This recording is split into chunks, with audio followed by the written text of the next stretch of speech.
This was the second one in the working with charcoal thing, but this was the one done with the shop bought stuff, which is what I'm going to do now. I'm going to use this stuff. It doesn't make any difference, really.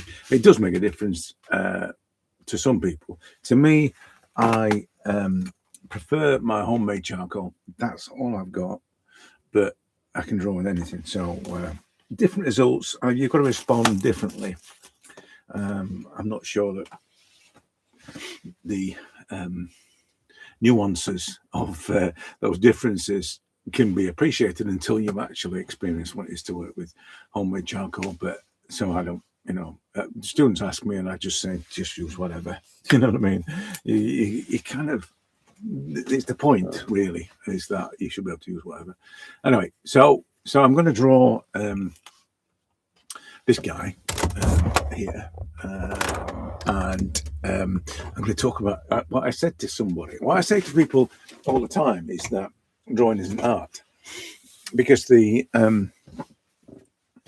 it's the expectation thing. As soon as you say drawing is art, what's art?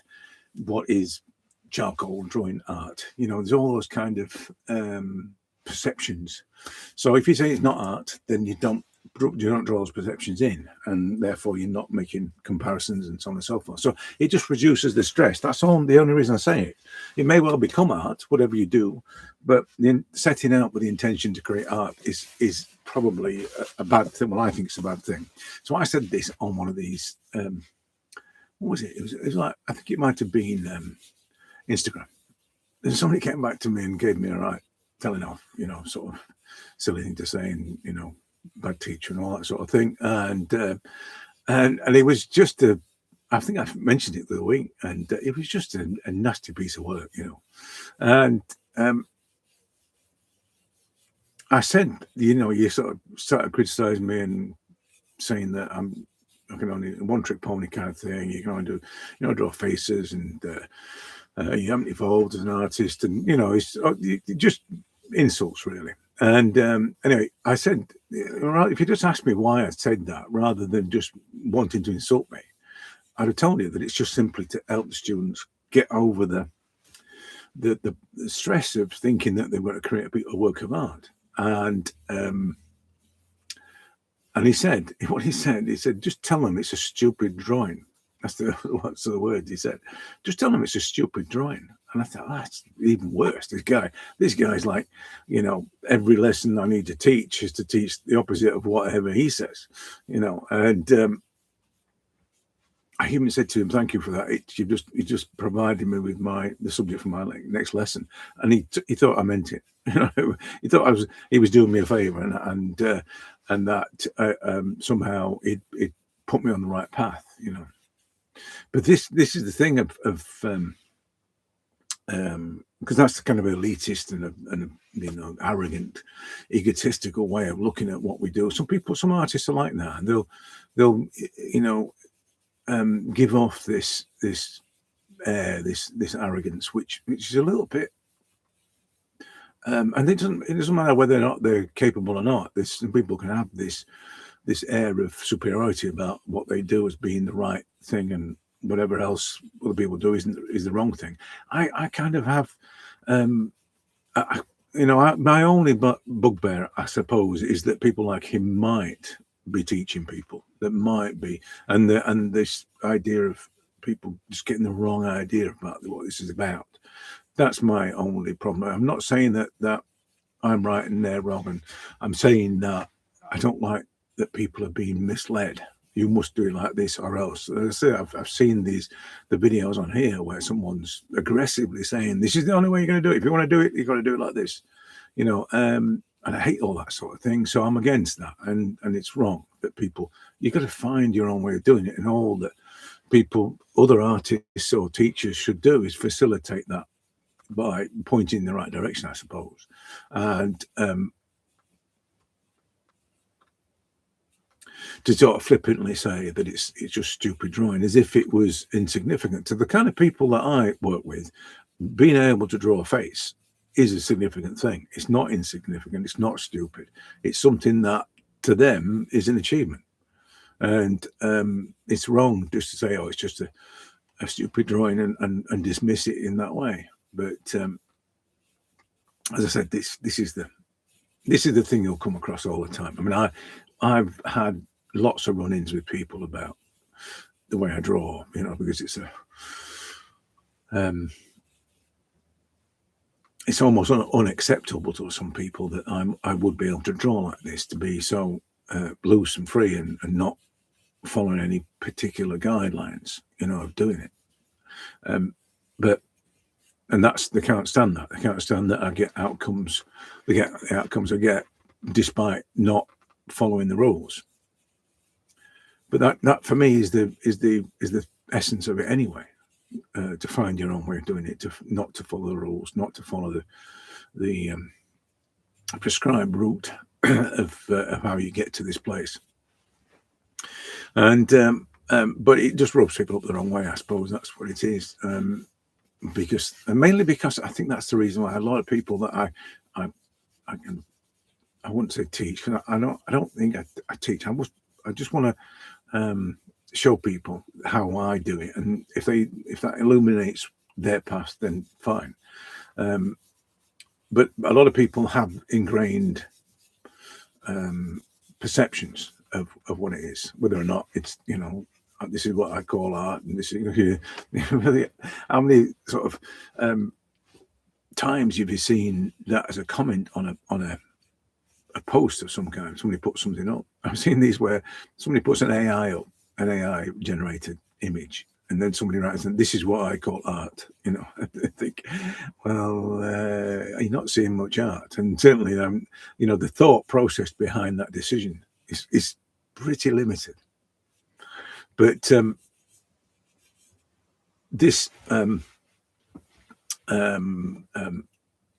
idea that there is only one way thing is the concerning thing, because I think that knowing there isn't only one way is the liberation. That's the thing. It's like when I put that comment on about measurement and geometry, and saying that no amount of measurement or geometry will make you a better artist, and it's true. It'll make you a better illustrator, but it won't make you a better artist. And I think knowing the things like that liberate people from the constraints of having to do it in a particular way in order to achieve any kind of acceptability or success. But as I say, I think all of that. I saw somebody this morning talking about the obsession with artists to promote themselves on social media, and they were saying you just get on and do the work, but I agree completely that that's the case. But sometimes you can understand why that people would do that, because they're looking for acceptance and confirmation of their art as an accepted, being accepted. And but that's I suppose a symptom of being an artist. It's not a symptom of being social media absorbed into social media. We've always wanted to be accepted. That's the nature of being an artist. Because especially, I don't think it's always been like that. I think it's only because of the social conditioning thing that art's worthless and all that kind of stuff. So we all spend our life in a way trying to be prove that it's not worthless and be accepted. So, but it's only natural that then we gravitate towards a platform that could give us access to this way of feeding our insecurities. But I don't know. I think it's a good thing as well. I think that the problem is, which is a difficulty of being an artist, is that few people see the work that people create. It's also locked up, like mine. All my drawings are, apart from the coming on here and then, but all of them end up in the folders and forgotten about. And that's not just me, that's every artist that's got folders and rooms. I once went to see a guy recently, and he was teaching people to draw portraits and or paint portraits, and he said that he done a few and started a few a while ago, and he said they're just going here, and he took me into this cupboard, this like a like a broom cupboard thing, and opened the door, and it was absolutely full of portraits that he'd done. Incredible portraits, really good portraits. They should have been visible to somebody. I mean, they were stacked up as well, so you got layers of them, and that's the problem. So if social media gives us that access, then and we can handle that without it becoming a drug of of how many likes you got on a thing, on something that actually dictates how you evolve. Because I think that's one of the main things I always say to people is be careful who you sell to, because that's a way of someone saying you're doing it well, you're doing it good, you're doing it right, and well, you keep doing that same thing. It may not be the right thing, because whoever buys your work, you've got to trust in their understanding, their aesthetic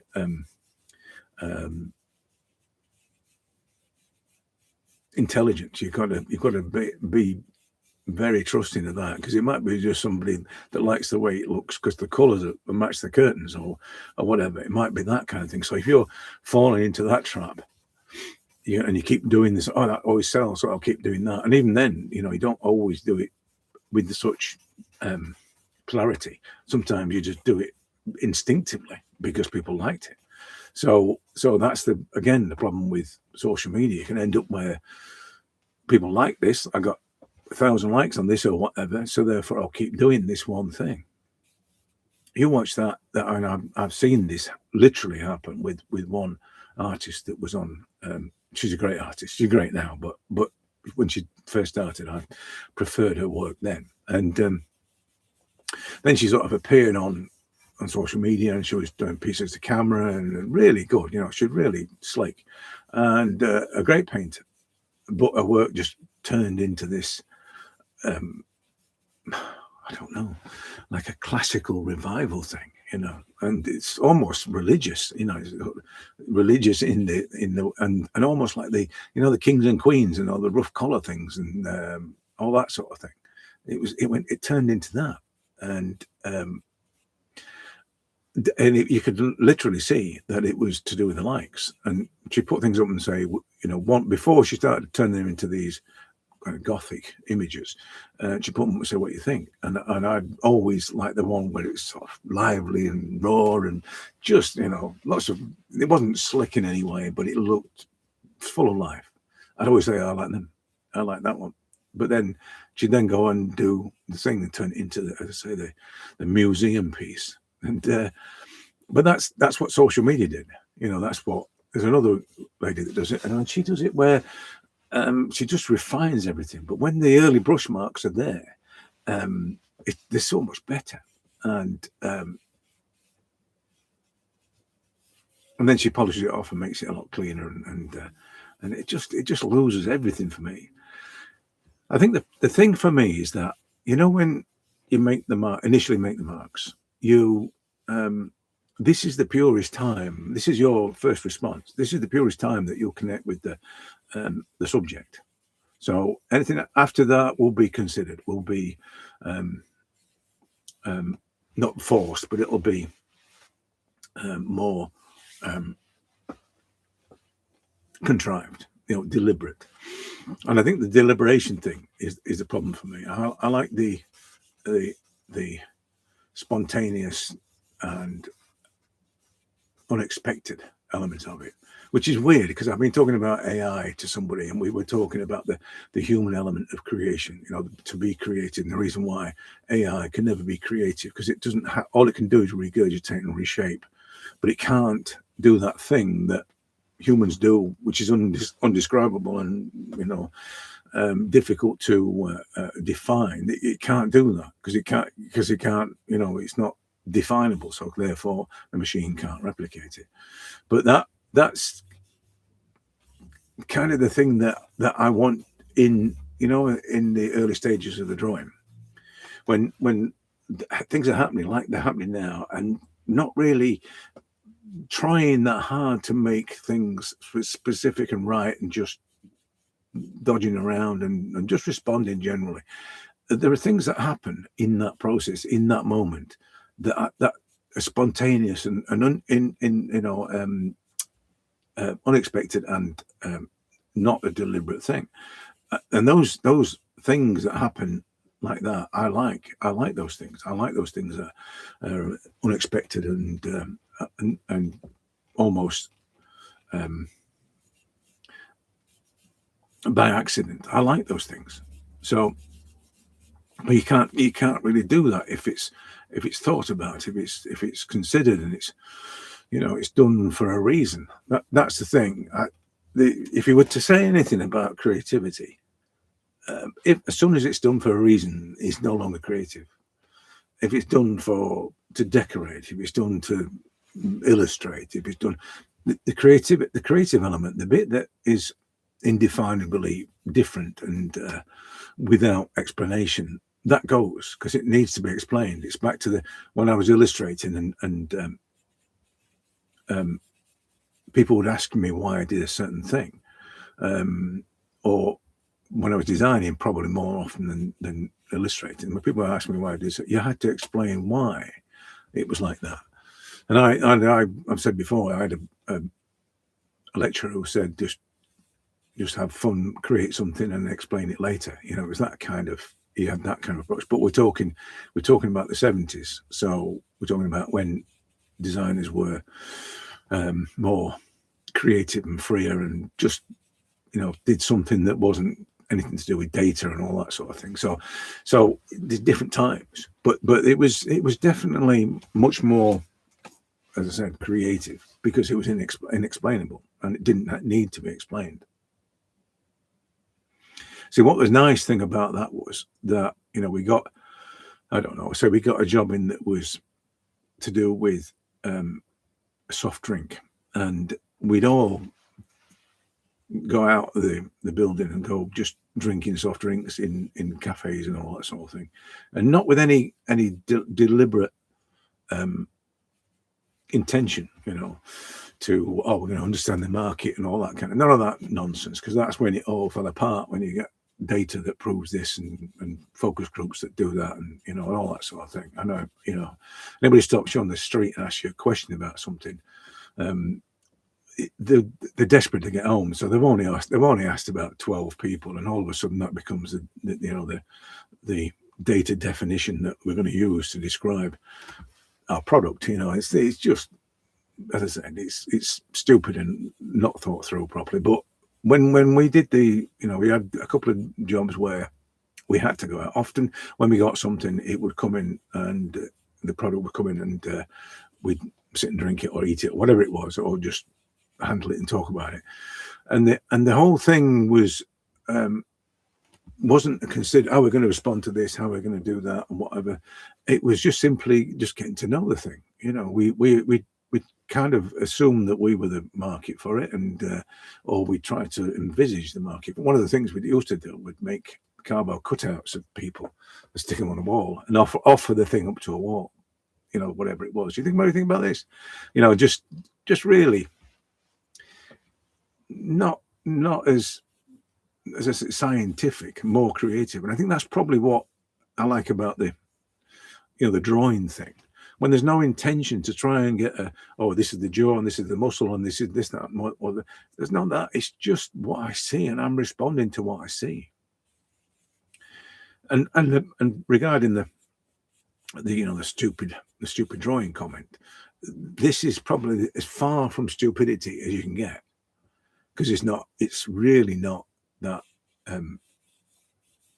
It's really something that is quite sophisticated, you know, and primarily I think because we can't explain it. You know, if it wasn't sophisticated, the process of creation or the process of responding to something in a creative way, if it wasn't sophisticated, we'd be able to explain it, wouldn't we? It would be dead simple. You do this, you do this. So then you transpose that into the simplification that people go through to make it about circle squares and construction and all the rest of it. It is, in a way, at that point, stupid, because it's no longer about this special magic that we're able to conjure, and it's about the mechanics of the process. So no, it's no longer indefinable. So I was holding my breath a minute. It's no longer indefinable. It's now something that you can literally quantify, and at that point, it loses its shine. For me, that it loses its shine once it's no longer indefinable and random and spontaneous and just glorious. Once it loses that magic quality, it's just another drawing, and at that point it does become stupid. At that point it is just a stupid drawing. And in a way, the guy that insulted me or tried to insult me by saying that, he was right, that once you allow it to be a predicted representation that anybody could do with enough practice, once you allow it to become that, and you lose the quality, the thing that you make that's special, the thing that you do, once you lose that, then that's when it's stupid. So really, we need to maintain that sort of the sophistication of the unknown in order for it to be a creation of our own, and not a simulation of somebody else's. And that, I think, and then getting back to the AI thing, is exactly what the problem with AI is. And that's why when you see those drawings, you see those paintings and those drawings, that you look at and you think that's AI straight away. It's because it contains no sophistication, even though it might be amazingly produced and it replicates some Rembrandt or whatever they've told the machine to copy. It will still never have the sophistication of a Rembrandt, and that sophistication was his creativity. It manifests in a way that machines could never replicate. But as I said, it's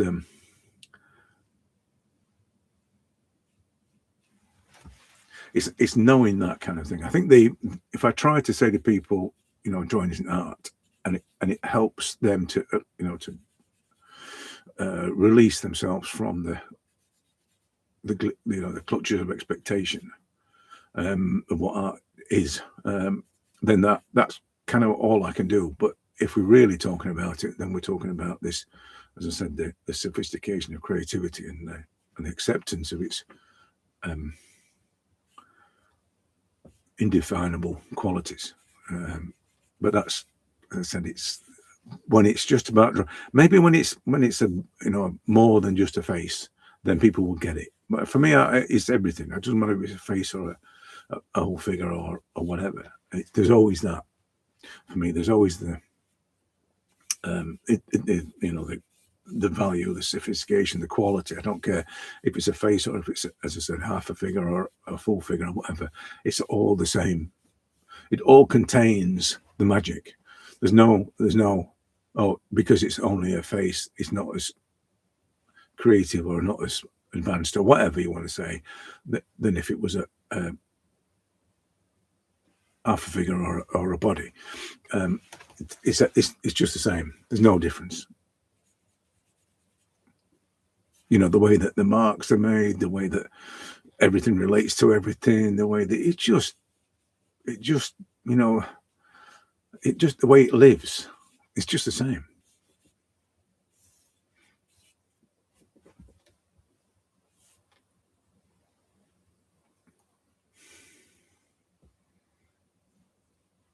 I think one of the things that I'd say about drawing faces, of all the, I've done that many of them now, and it seems quite a simple thing. I make it look like, just the eye and the ears in the right place and all the rest of it.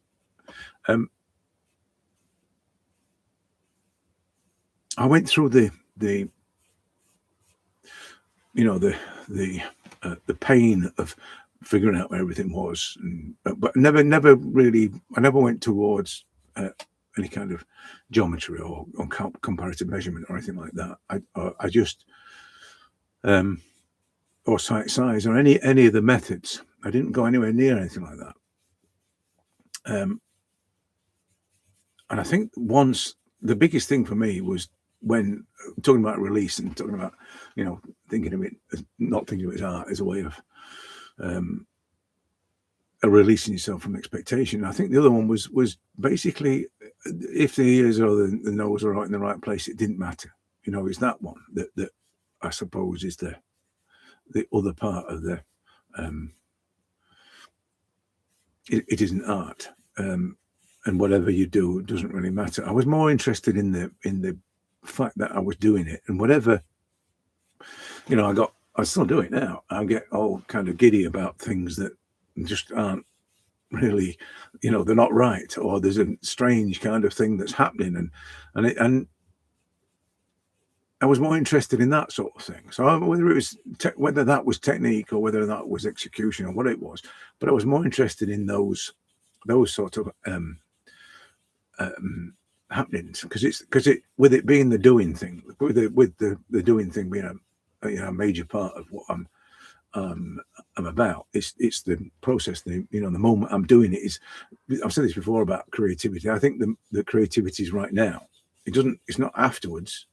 It's not even before it, but it's when I'm doing it is when creativity is at its strongest for me, and because it's the joy thing. So I'm experiencing joy, experiencing the moments of joy while I'm doing this, and that fuels, like I said the other day, I think it fuels the creativity, and if my pain, the pain of getting the ears in the right place interfere with that joy, then I don't, I'll just ignore it. But I did all the things of where the mouth, where that lines up and this and that. My thing really in terms of everything's relationships. So, but it's the relationships is not just about the size of things. It's about the way things line up. So I'm automatically looking at where things line up, and where things line up. I'm automatically doing that. It's just become a habit. That's the thing. So I'm not thinking about it anymore, which is really what you want. You want to be in a place where you're not thinking about it because you can get on with being creative then. Up until that point, you're too busy thinking that you've got to get the eyes in the right place and the nose in the right place. But you haven't. You've got to do it. You've got to keep doing it. And ultimately, the eyes and the nose will be in the right place.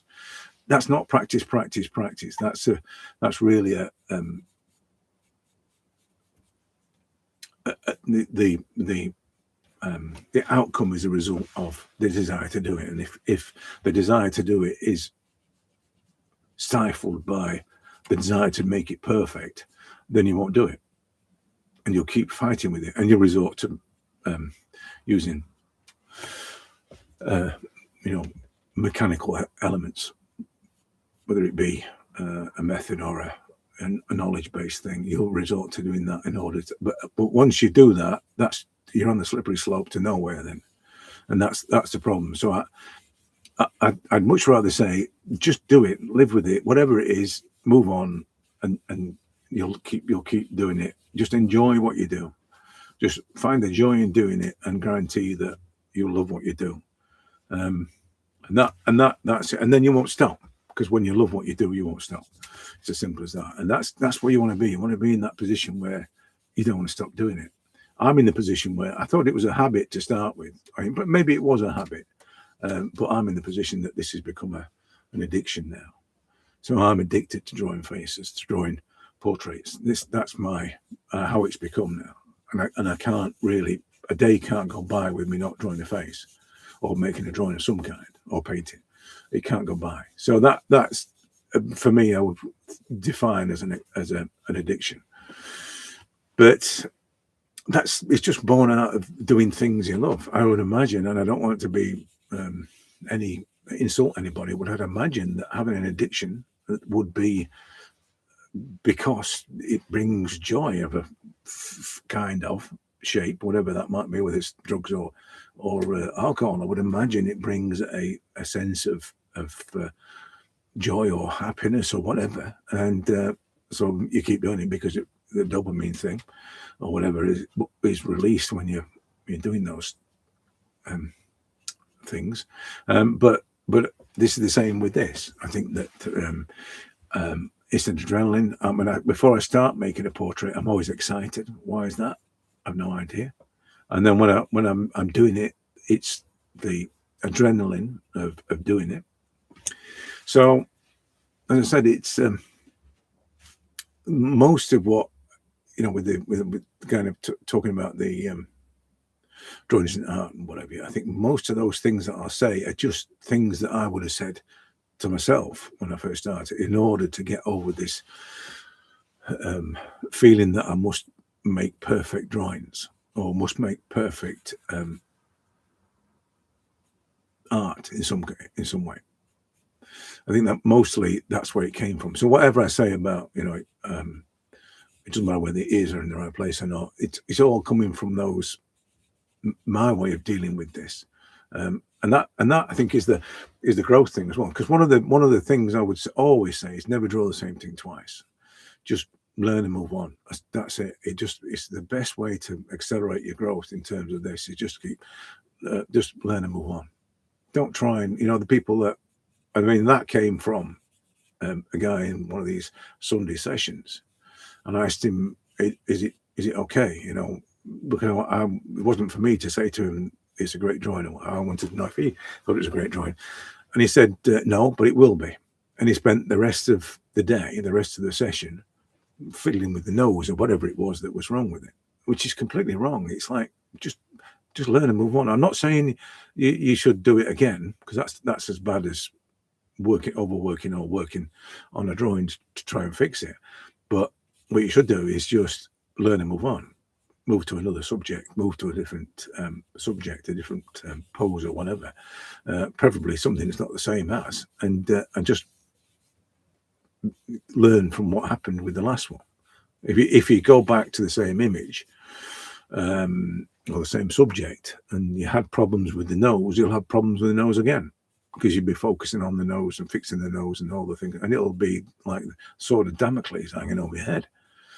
So you just don't do that. You just move to another subject and then draw that, bearing in mind what you've learned from the previous one where it failed or didn't turn out the way you wanted it.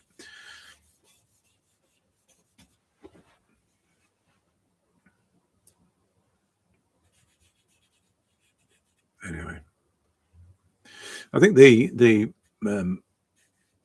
message really of what I'm trying to get across is this, the not to put yourself under any pressure, whether that's to consider what you're doing as a work of art or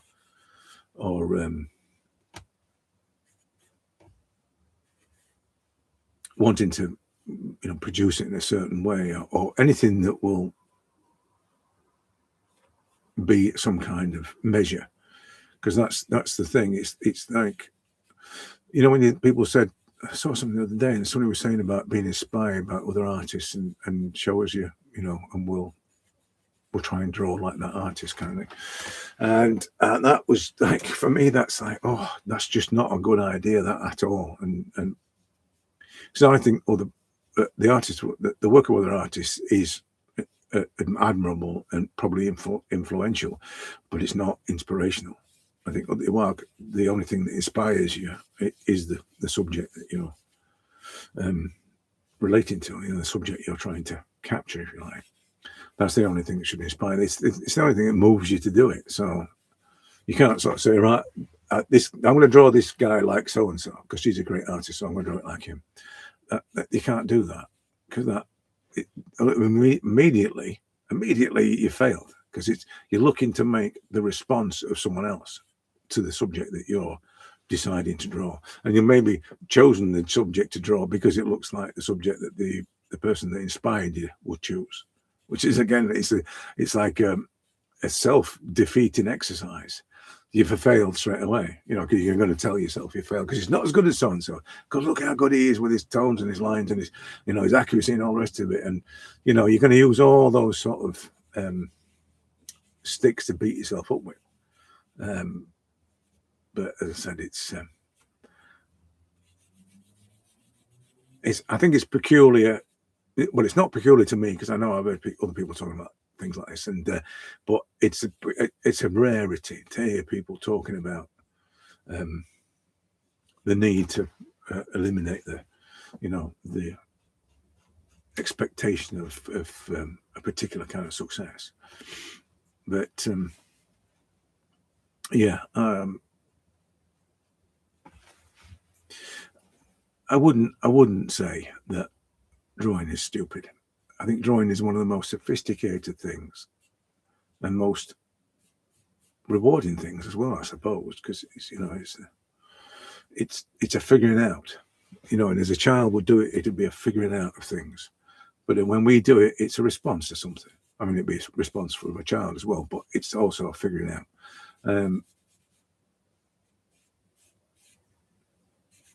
And the problem is that people get hung up on the doing too much. I mean, I was talking about the process, the method, the moment of doing as a thing that ignites my adrenaline glands or whatever, and makes me feel high, if you like, doing it. But a lot of people get hung up on the physical doing, the way of making the marks, the way of shading, and whatever. People get hung up on that, and the problem with that is that it overtakes the real you that's inside you.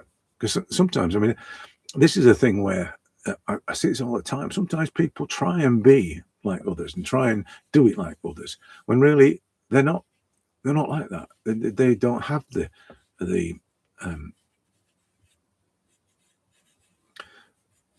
motor skills in order to wrangle the charcoal in a certain way. They don't have those things. They have other things that would compensate for that, but would be primarily their own response. But some people don't get that, and they'll try and be something they're not. That's another thing I think is the problem with the inspired by other artists, because sometimes you might be. My friend who wants to make portraits because he saw it on the game show, but he's not really, he's not really a portrait artist looking at what he's doing. He's learning to do it in a way that is how he thinks he should be. He's following all the rules and researching it and doing it as this artist does it and that artist does it. But at the end of the day, it's not really him. It'd be better for him to not. It's like I said the other day. It's if you never saw an artist's work or I never saw any art, would you be a great artist? And yeah, you would, because you won't be hindered by the expectation and the perception of what art is, and you'd be free to express yourself however. Which I suppose all the great work has come from that freedom to express themselves for what they, how they see the world and how they want to respond to it.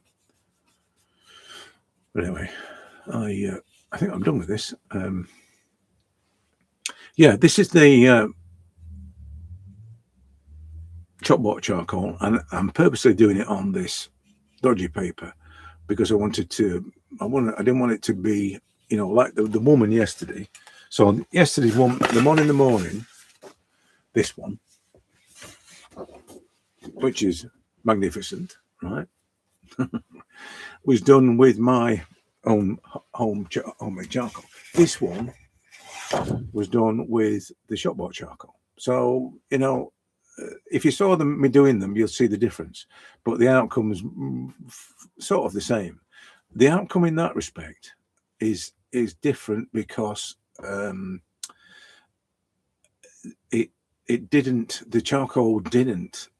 It went so quickly, and if you saw the video, you know what I mean. It went so quickly that it just flowed, and it created the shapes and it created the tones without any effort. That required effort to do it. This is probably the same. There's an awful lot of kind of drawing technique in that. So it's not purely. This was about charcoal, so this is not purely what charcoal is about. That's what charcoal's about. This is drawing, and this could easily have been done smaller with graphite. So that's I think the big difference. There's still this shopboard stuff still has a range, and I'm trying to explain something this morning about the importance of range. Funnily, I bought this from the range, a shop called the Range. But the importance of having tonal range from one piece, because a lot of people have multiple pieces of charcoal in order to create a range of tones. But the importance of having a range within, with one tool, is that when you're drawing with it, at the time that you're executing, and this is back to the magic and the sophistication, at the time you're executing it, you're wanting to imply and suggest and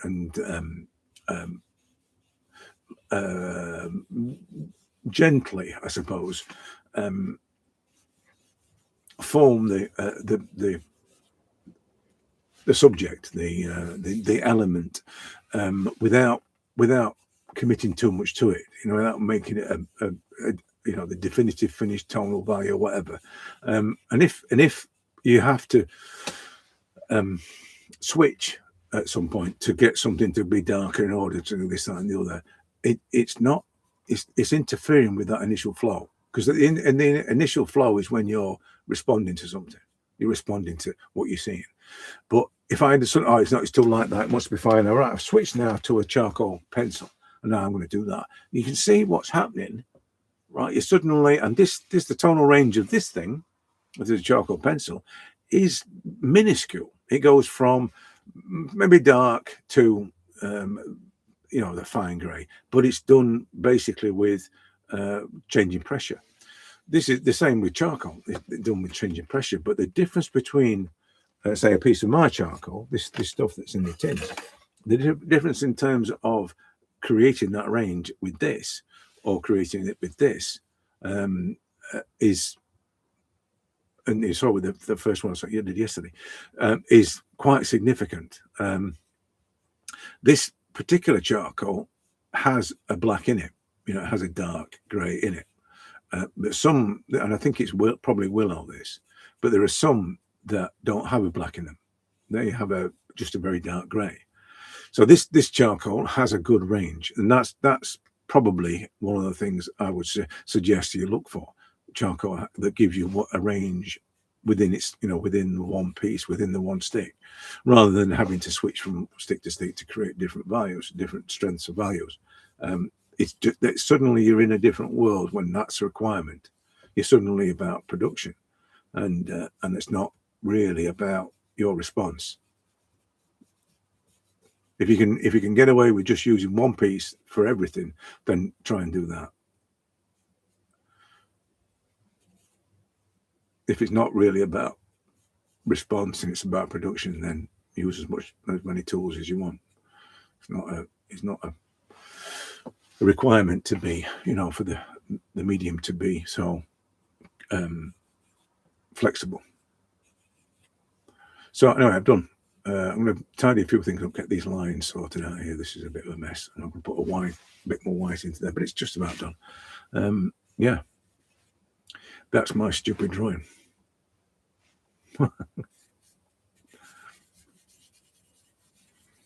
You might watch this, you might watch this and think and start a war.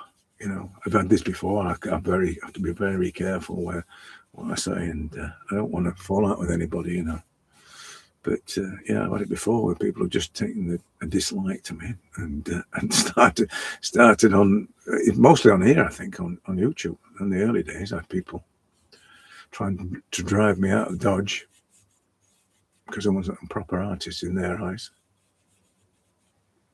Anyway, right. Yeah, done. Let me just sort out the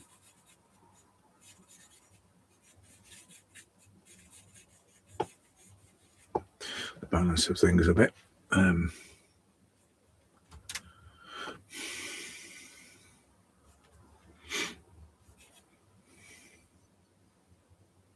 Yeah, so I'm going to come back and put the whites in, I think, with the charcoal, kill some of the darker parts of it, and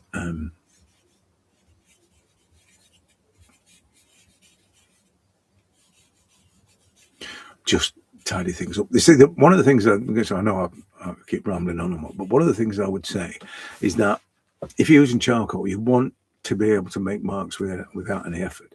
So it has to be You have to be able to glide over the surface and apply some, you know, a degree of charcoal on it, and that's something, you know, without any pressure. That's the main thing, to make marks without any pressure, because of the way that I'm manipulating the tones, you know, incrementally.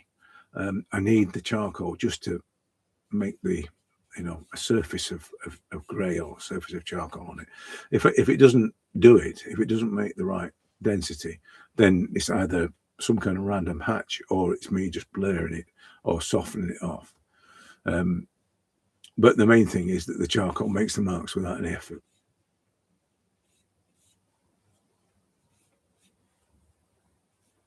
Right. Yeah. All done by the shouting. That's what it is. Like I say, those sort that out there, sort on there, and then that bit there, and then highlight maybe there, and then, yeah, we're done. We're done.